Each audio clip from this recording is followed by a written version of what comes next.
Welcome to Salesology, conversations with sales leaders, the art of faster, easier, more profitable sales. When you're ready to transform your sales for today's transforming market, we've got you covered. With your host, the queen of cold calling and founder of Salesology, award-winning author, speaker, sales trainer, and coach, Wendy Weiss. Hi, welcome to Salesology, conversations with sales leaders, the art of faster, easier, more profitable sales. I am your host, Wendy Weiss. I'm the founder of Salesology and the Salesology Prospecting Method. I'm known as the queen of cold calling. And I have a very special guest here with me today, Andrea Waltz of Courage Crafters. I've known Andrea, 15 years or so. And she has a very unique take on selling and handling failure and rejection. So I'm going to do the official bio, the official introduction. Andrea is the co-founder of Courage Crafters. She is the co-author of the best-selling book, Go for No. Yes is the destination, and no is how you get there. Andrea has been doing this for 2 decades. She does keynotes. She's created all sorts of training materials, and she's been teaching people in virtually every business and industry how to think and feel differently about failure, rejection, and the word no to achieve their goals and their dreams. The book, Go for No, this is pretty darn impressive. The book, Go for No, reached #1 on Amazon's sales and selling list in 2010 and has remained in the top 50 sales books for the last 12 years. It has sold about 500,000 copies. So that is pretty darn impressive. Andrea, welcome. I'm so happy you're here. I am so glad to be with you, Wendy, and so glad you're doing this podcast. It's overdue. You doing a podcast. I love it. Well, thank you. So let's begin at the beginning, Andrea. What is the Andrea Waltz Courage Crafters story? How did you get into this? Yeah, it's so weird because there is no educational path to becoming an expert in failure and an expert in rejection. Although, I mean, if you start selling early on, that's pretty much where you build those skills, right? Anybody who sold for any amount of time, even 30 minutes, picks up pretty quickly. You're going to experience some rejection. But I got a degree in criminal justice, Bachelor of Science in Criminal Justice. I wanted to be a crime scene investigator before the TV show was popular. Like, this goes back, 25 years ago. And I graduated. I went to the sheriff's department and they basically told me, well, we don't really have any jobs. There's not too many positions open. So you can intern for free for a couple of years and see if something opens up. And I really was at that point ready to make money. I was not ready to just be an unpaid intern after graduation. And in the meantime, I was working at a company called LensCrafters, the eyeglass retailer. They wanted to promote me. So I said, great, promotion, full-time employment. That's what I wanted. I worked my way up.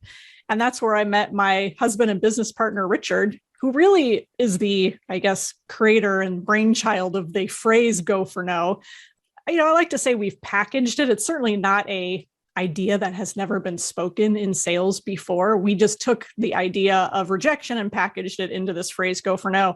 Richard, basically taught me this strategy and philosophy. And then he also eventually encouraged me that we should quit our jobs, quit our nice, safe corporate jobs and go out on our own teaching these concepts and strategies. So at 24, after graduating with a degree and then working my way up in this company for a couple of years, I then quit and launched my own company, and I've been doing that ever since.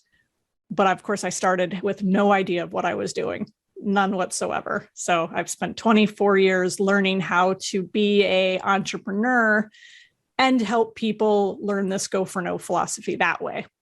Okay, well, that's a very impressive story. I am curious about what this philosophy is, because isn't the whole idea in sales to go for yes? Absolutely. So we have given ourselves a branding challenge because when people hear Go for No, the knee-jerk reaction is, who would want to go for no? Why would That sounds ridiculous. It sounds stupid. I want to hear more yeses. Sometimes there's a part of me that wants to say, go for attempts, go for make attempts. That's ultimately what Go for No is, I think, at the core, is about not letting the fear of that rejection and the fear that you're just going to be told no to keep you from making those calls, making those attempts. And especially at the beginning, when you're just bad, no amount of preparation. I mean, you can role play and you can practice your script, but when you get on the phone with somebody, it's tough. I mean, you are stumbling over your words, and sometimes you're just going to feel like you make a fool out of yourself, and then you do maybe, and you hang up and you move on and you try it again. So the whole idea, Wendy, behind the philosophy of Go for No, though, is to not be afraid of the word no, and to accept it as part of the process, and to use it as a way to get better, actually. So how do you use no as a way to get better? So when you are making your calls, and it doesn't matter what technology you use, even social media, the whole idea is really, now this is kind of controversial, I will say this. So controversy. Here we go. So here's a oft debated idea in sales, which is, what's more important, quantity or quality? And there are sales experts out there who are all about, it's got to be a quality presentation. And I am certainly not saying that it shouldn't be.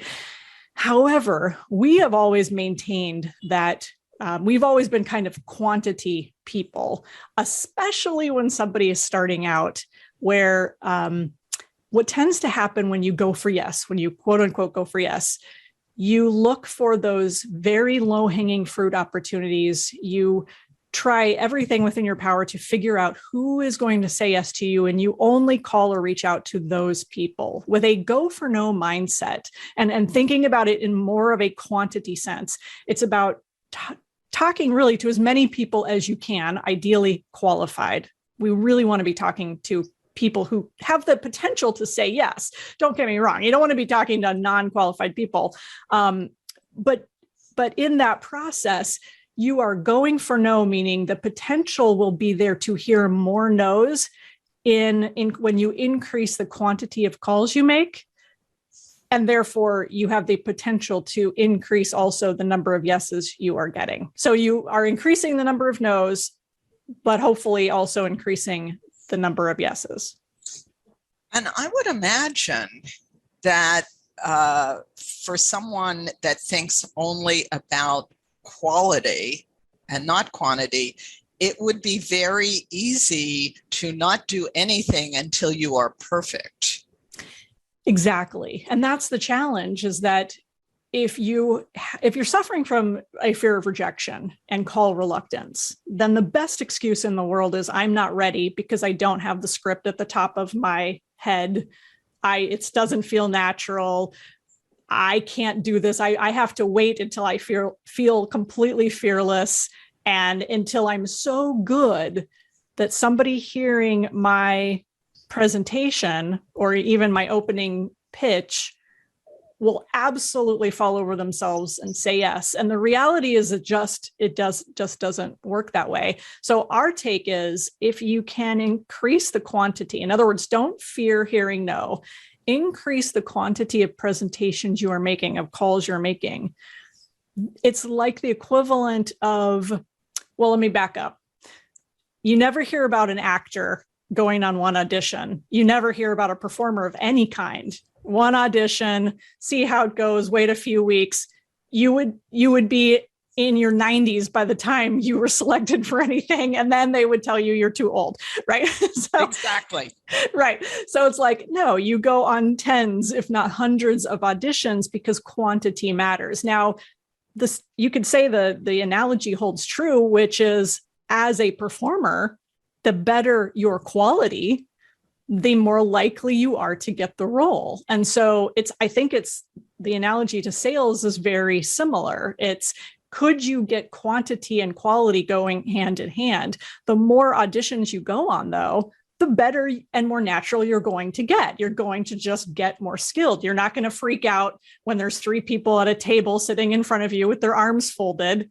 Well, in sales, it's the same thing. You make a few calls and you get over that awkwardness and that panic and everything. And the more you do it, the better you get. And that's why I go back to this controversial idea of quantity versus quality. Now, Wendy, I have to throw this in because I know, like, I always rely on you for my audience for those quality pieces, right? Because I feel like that's kind of the direction you come from. So I want to just make it clear that we, from a Go for No standpoint, it's never about like doing it over and over again, not intelligently, hitting your head up against the wall over and over, and then having nothing to show for it. I mean, ideally, you are going after qualified prospects. And if you are, you might actually be doing it to disqualify prospects. It may be you have a list of 100 people, you have no idea who they are,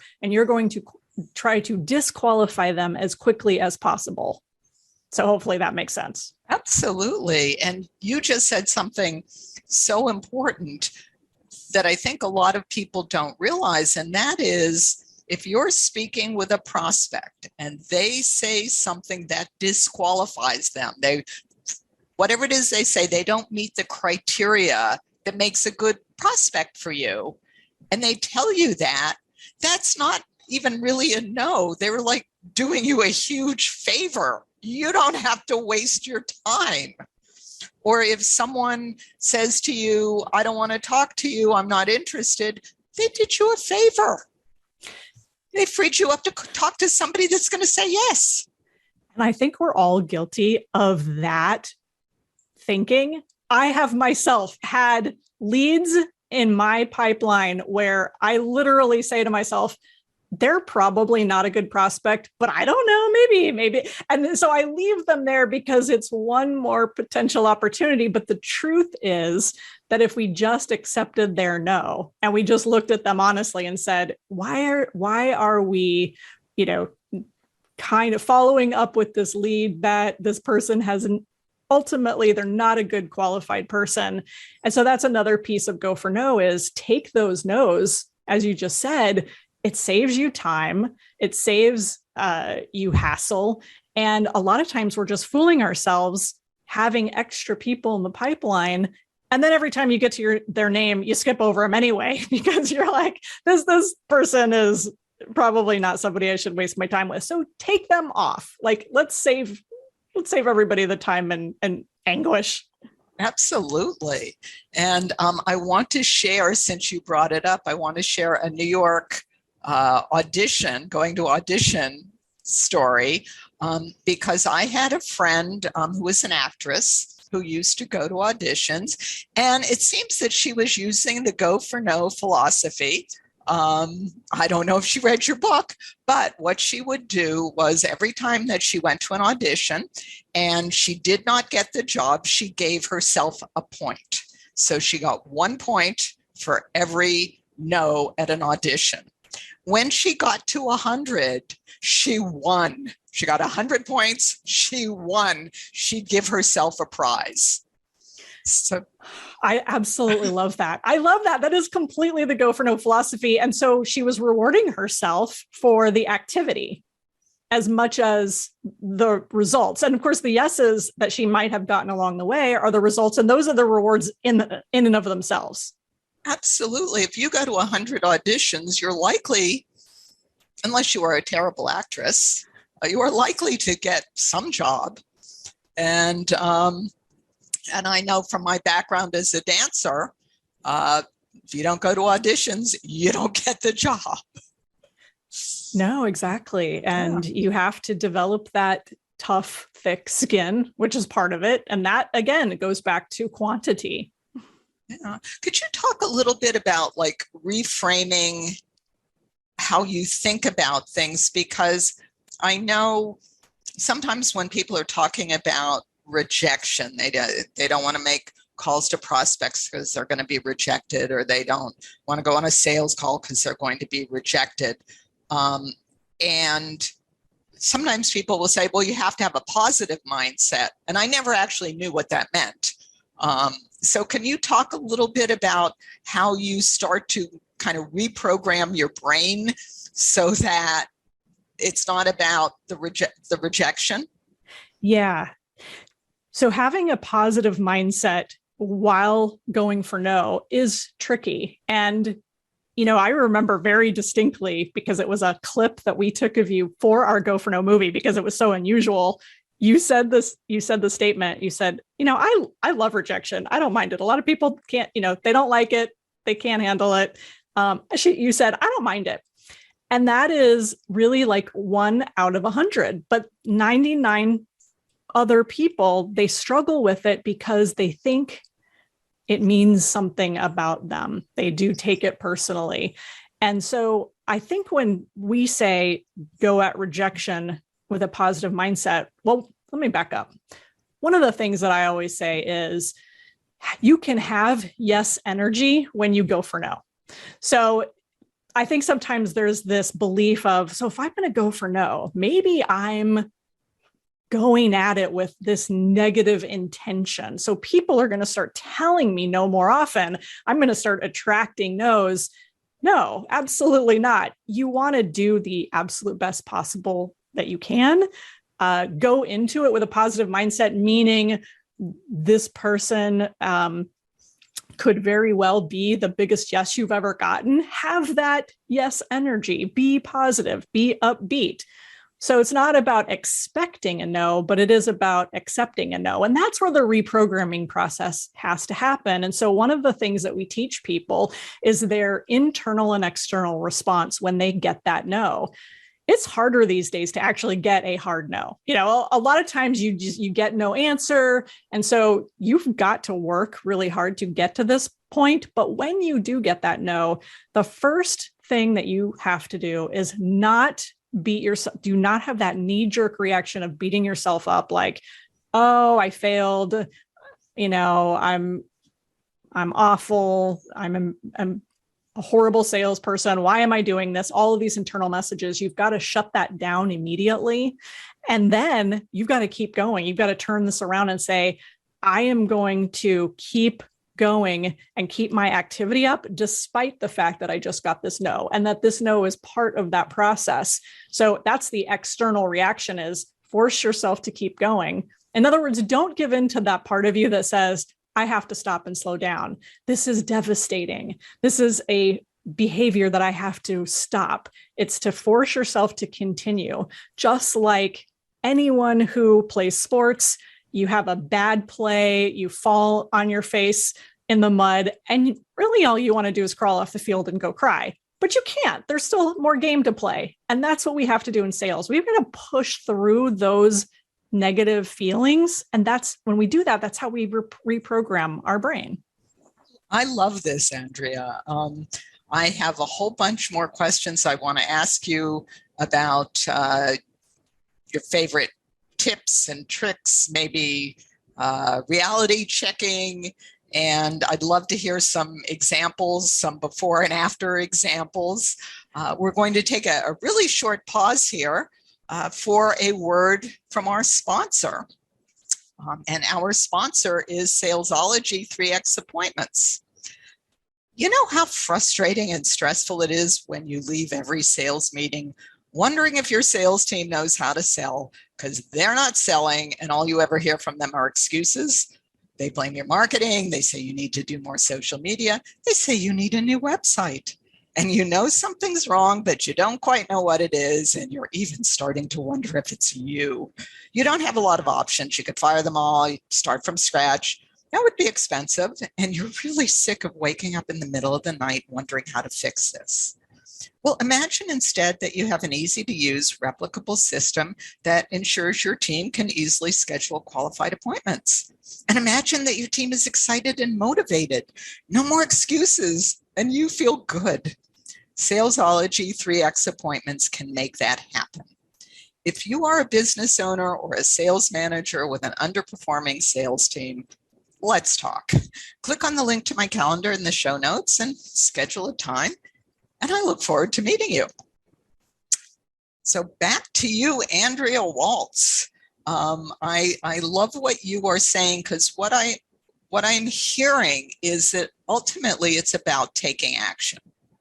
And Go for No is a mechanism to enable salespeople to take action. Absolutely. That is the foundation of Go for No. It's about taking action despite your fear that you might hear a no or be rejected. Okay. And so is part of this, do you do reality checking with clients? How I often find that people that are afraid of prospecting, they're afraid of the rejection, are telling themselves these stories that sometimes are crazy. Yes, the stories that people make up. And so we call this checking in on your assumptions, right? It is that reality check that most salespeople, most all of us, we make assumptions about what people are going to decide, do, or spend. So we come up with these amazingly creative and interesting stories. And I find that in life, Wendy, but I mean, certainly in sales, but even in life, communication solves everything. And the other piece to Go for No, in addition to taking action, is just having the courage and the willingness to ask the tough questions. You don't have to just come right out and ask about what someone's budget is, but you've got to be able to ask those hard questions so that if you hear an answer that, I guess what I'm saying is, it's better to get an answer that you don't like, but you could work with, than not ask and keep going along with somebody and keep kind of going around and around, not really ever talking about the main key elements of what the business offer is and what the deal could be. That's how these deals, I think, and sales get stalled, because we're never really asking the tough questions, because that will put you in a position to hear no. So it's always about challenging your assumptions and challenging, you're so right, the stories that people tell themselves. Absolutely. One of the ladies in the Women's Sales Pros group that you were in, and I remember she says, and I love this, she says, a lot of salespeople think they look for rejection and then they find it. It's like they're looking for it and they find it before it's ever happened, right? It's like you almost pre-reject yourself. So I can't agree with that more. That's why one of the things we say is it's better for you to get a no from a prospect than to give the no yourself and to never know. Exactly. Do you find that sometimes people hear no when the prospect is not actually saying that? Yeah, that's a really interesting point. And that goes to that idea of being so hypersensitive to rejection. And I think that goes along with the personality of kind of that people pleaser personality where you don't want to look pushy or aggressive. There's a really weird, I don't know if you've been seeing this. I see this online a lot. There is this crazy pushback to the idea that anytime you even look like you're selling something, that you should be embarrassed, ashamed, and that the last thing in the world anyone should know that you are doing is selling something. And it's gotten so ridiculous that it's like you're supposed to contact people with no agenda and have these long drawn out, light conversations and build these relationships for I don't know how long, weeks, months, years. And then finally, at some point, unbeknownst to me, because I can't figure it out, maybe there's an opportunity for you to possibly broach the idea that you represent and have this product and service. And this to me is just absolutely ridiculous. I have just about had it. Selling is a respectable profession. And I think it's very respectable to call somebody and say, hey, and build the relationship during the process by calling them and saying, hey, this is what I do. I have a way that I could solve your problem. Do you happen to have this problem? And if they say no, great. And if they say yes, start building the relationship that way. But don't be ashamed or embarrassed about this and have to build this relationship that takes that is that you tell yourself is based in your nose, you're not selling in any way, shape, or form, because that's so horrible. It makes me crazy. I am with you, Andrea, because you know what? Here's the other part of it. While you're trying so hard not to sell anything and not to be salesy, your prospect knows that you are a salesperson, and your prospect knows that you want to sell something. So the entire concept is insane. It's ridiculous. It is. And it's just, it's embarrassing, because it's like, at the end of the day, you still have an agenda. You've just hidden it and buried it so deeply to mask what you believe is such a horrible profession. And I'm saying that what makes the world go round is a bunch of people who help other people solve their problems and make their lives better. I'm looking around my office and I have so much stuff in this office. And you know what? A few of those things I probably don't need. I'm sure I was the one who talked myself into buying those, but there's a lot of things in this office that a salesperson sold me, and I'm glad they did. And so we have to be proud of this profession and not be embarrassed by it. Absolutely. And, the question I think to ask yourself is, do you believe in what you're selling? Does it offer a value to the people you sell it to? And if the answer is yes, then hold up your head, have some pride, and go sell. Yeah. If the answer is no, go find something else to do. Exactly. So anyway, that was like completely off topic, but it's been a rant in my head, so I had to get it out. No, I love the rant. Thank you for the rant. So can you give us, I'd love to hear some stories, people that were struggling maybe before, and then they learned the go for no philosophy, and what happened? So I've been doing something fun I've been doing this year is live. I say live. It's like a small group coaching. So it's something we call the 21-day Go for No challenge. People start. We have an introductory call, and for 21 days, they are encouraged to go out and go for no and hear as many no's as they can within that 21-day period. And I have people from all different types of businesses, some corporate sales, but mostly independent business owners, things like that. And people are getting amazing results because they have to just shed those old beliefs of, I don't want to be pushy and aggressive, that I shouldn't ask, that I'm a people pleaser, and all of these things. So I'm getting all kinds of, I've had some people in my group who just got so many yeses because they set a goal to hear a certain number of no's per day during this challenge. And then they blew their traditional yes goal out of the water. And then a lot of it is just anecdotal things, stories of people coming back, just trying things and asking people for random things just to practice their courage. So that's just been a lot of fun to watch. But probably my biggest success story is a guy named Ray Higdon, who he has a training company now, but he was in network marketing. He decided that he was going to go for no. He was going to hear 20 no's a day as fast as he possibly could, 20 no's a day to his prospecting. And he prospected over the phone. He did it in person. He did it email. But that was his goal, 20 no's a day. And he became the number one income earner in his company. He eventually left, launched his own company. And later we ended up writing and asking him if he wanted to write Go for No for network marketing with us, because he had done it for so many years so successfully without, worrying about the yeses. It's just 20 no's a day as fast as he could. That's amazing. That's amazing. And so I want to ask you, as an expert, an expert in rejection, I know a lot of people don't want to be pushy. What does that mean? Yeah, I think it means that I think everybody has learned that there's a line that they don't want to cross. The problem is that line is completely invisible and it's different for every single person. So your line, Wendy, is very different from my line and is very different from everybody listening to this.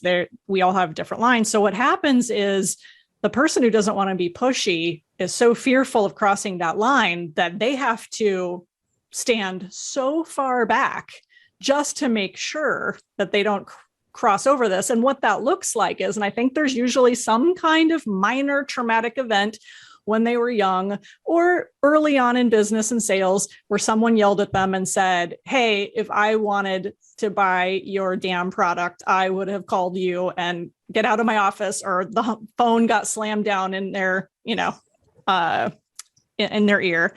And so they have this trauma. And so it's all about avoiding that is the worst thing that can happen. And so they have to do everything within their power to avoid that and not to relive that event. And unfortunately, that when you are maximizing your potential, you may step over the line every now and then because you just don't know. And so you've got to just learn that that's going to happen sometimes. But if you're always doing everything within the prospect and customer's best interest, you just hit somebody on the wrong day and it happens. I mean, on my worst day, somebody could be selling Girl Scout Thin Mints, which I love, and I might slam the door in their face because I'm in a bad mood, right? So you just never know. Exactly. I think the thing that has always kind of confused me about the concept of being pushy is that it's not really my line or your line, it's the prospect's line. Mm-hmm. Like, what is the line that you cannot cross with this human being that you don't know? And how are you going to figure that out? And you never will figure that out. I mean, yeah, exactly. Yeah. And so I love what you said, that if you're acting with integrity, if you're acting within that client or customer's best interest, then you could stop worrying about being pushy or not being pushy. It's tough. It's tough because there's a lot of head trash and resistance because of past experience. And it does require courage. And I think that if you are prepared, preparation goes a long way in helping, I think, getting over some of these things. And then the rest of it is just getting to a place where you understand it's just part of the process, and we can't take these things personally. Sometimes you don't know, like that person in traffic who's driving like a maniac. It's not that you have no idea what's going on with them. And to you, they're just a maniac, but maybe they're rushing to the hospital, right? So we all sometimes need a paradigm shift, and we always think everything's about us. We need to depersonalize sales, especially. Yeah. I always tell my clients that they need to look at the facts. What are the facts? For example, what did the prospect actually say? Not your interpretation of what they said. Because sometimes when I'm working with a client and they'll say, the prospect wasn't interested. Okay, what did they say? Well, they said to call next Tuesday, but they're not interested. Right. So that reality checking, I think, is really pretty darn important. Absolutely. Yeah. That's what, and that goes back to those assumptions. Yeah. Andrea, I could talk to you all day about this. I think it's absolutely fascinating. And what you do is just so important. So where can people find you? If people want to hear more about Go for No, where can they find you? Well, we're well branded now because we've been along. I feel like a dinosaur in this industry now. So just type in Go for No. I'm on all the social media channels, and at goforno.com, they can come and visit and poke around our blog and all of that. It's all there.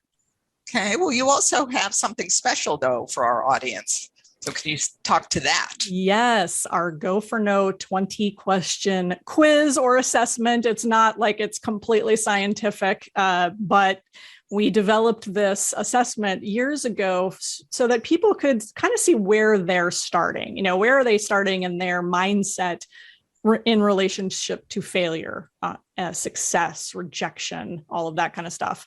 And once you take the quiz, you get some feedback, and that can start you on your journey.